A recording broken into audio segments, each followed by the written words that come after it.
Welcome to 3Dsurvey tutorials.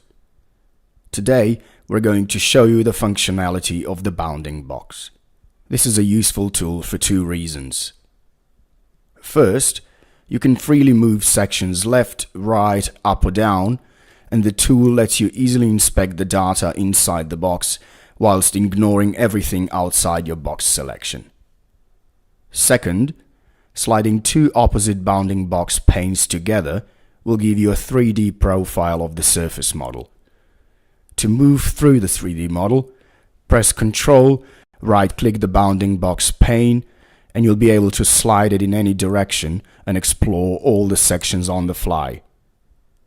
Turning on the height map will visualize the height differences even more clearly. You can use bounding box in either Point Cloud tab or DSM tab.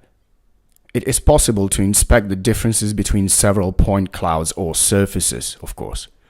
For example, if I load two point clouds from the same area but measured at a different time and use bounding box, I can clearly see the difference. This is what it looks like in the DSM tab. Go and select a part of the model and color surfaces by layers for even more impressive results. Okay folks, thanks for watching and see you in our next tutorial.